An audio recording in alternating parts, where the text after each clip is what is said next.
Quand Jésus s'en rendit compte, il s'indigna et leur dit, « Laissez les enfants venir à moi, et ne les empêchez pas, car le royaume de Dieu appartient à ceux qui leur ressemblent et après les avoir embrassés, il les bénit en posant ses mains sur eux. » Marc 10, 13 à 16. Tous les enfants ont le droit d'être protégés contre toute forme de préjudice ou d'abus physique, mental ou sexuel, de négligence ou de traitement négligent. Article 19. Droits des enfants. N'attendez pas qu'il soit trop tard. Devenez membre de la chaîne aujourd'hui et obtenez du réconfort et du soutien dans les moments difficiles. Cliquez sur le lien dans la description de la vidéo. 9 mars 2024 page 3. L'agréable année du Seigneur. Résumé. Commençons cette année dans la puissance que Dieu nous a donnée par son esprit. Par Fernando Ocampo. L'année agréable du Seigneur. Luc 4, 14 à 19. Introduction. Nous avons atteint une autre année que Dieu nous donne une fois de plus une grande opportunité, non seulement de vivre mais aussi de faire une différence. Aujourd'hui, je me sens très optimiste et je concentre mon attention sur l'espérance que Dieu a placée devant nous.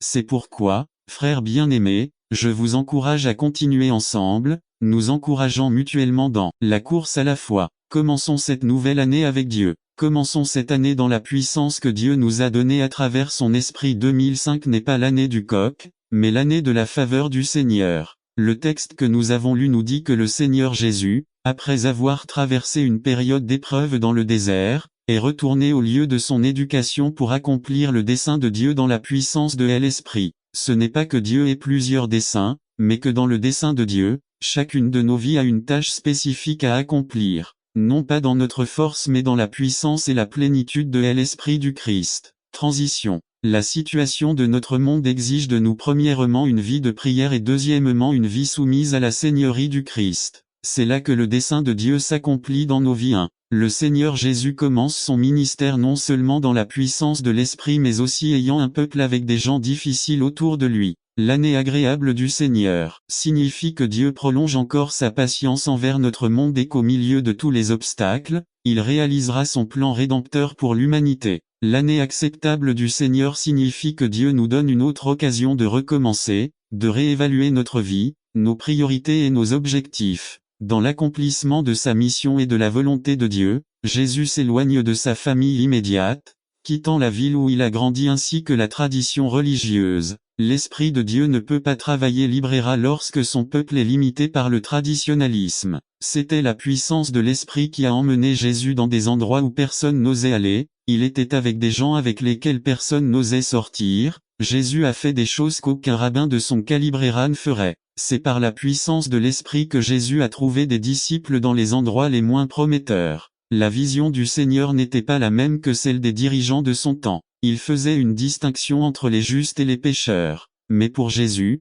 tout le monde était pécheur. C'est pourquoi il a offert à tous le même traitement et le même salut. L'Esprit du Seigneur est sur moi plus qu'une déclaration, c'est la base sur laquelle Jésus porterait. N'attendez pas qu'il soit trop tard. Devenez membre de la chaîne Today et bénéficiez de réconfort et de soutien dans les moments difficiles. Cliquez sur le lien dans la description de la vidéo. Mardi 9 avril 2024 page 1. Exercer son ministère. Ce serait la base du succès de la mission de l'Église. Et vous recevrez une puissance lorsque le Saint-Esprit viendra sur vous. Acte 1, 8-2. Jésus parle d'un ministère aux nations. Si c'est l'année du Seigneur, si le Seigneur a été satisfait de nous, si le Seigneur nous a donné une autre opportunité, si le Seigneur nous adresse l'invitation pour répondre à son appel, il ne nous appartient pas de rester là à attendre, mais sortir et franchir la frontière du confort. Dans son exemple de la veuve de Sarepta et de Naaman le Syrien v 25 à 27, Jésus illustre un ministère qui s'étendrait au-delà d'Israël. Pourquoi aller à Buffalo, New York?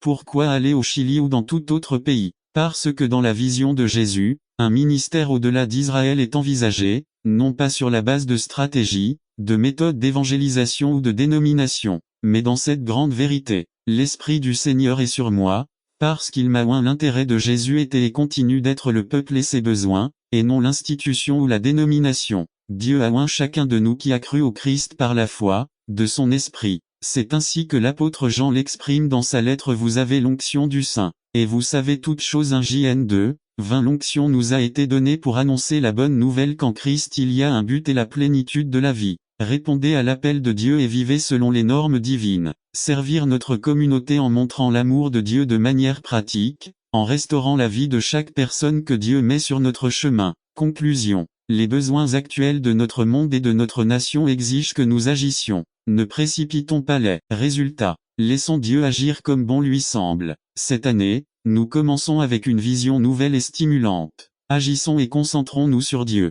Laissons de côté tout ce qui nous empêche de consacrer notre vie au Seigneur. Arrêtons de nous disputer, de nous battre et de nous critiquer. Efforçons H4 garder nos yeux sur Jésus. Résumé. L'importance de garder nos yeux sur Jésus et ce qui se passe lorsque nous ne le faisons pas. Par Greg Waddell. Regardant Jésus. Regardez vers Jésus, l'auteur et le perfectionneur de la foi, qui, pour la joie qui lui était proposée, a enduré la croix, méprisé l'ignominie, et s'est assis à la droite du trône de Dieu. Hébreux 12:2. Introduction au texte. Comme son titre l'indique, la lettre aux Hébreux a été écrite pour les chrétiens juifs. Ils risquaient constamment de revenir au judaïsme, ou du moins d'accorder une grande importance aux observances cérémonielles. Le but principal de l'écrivain est de montrer la supériorité de l'ère chrétienne par rapport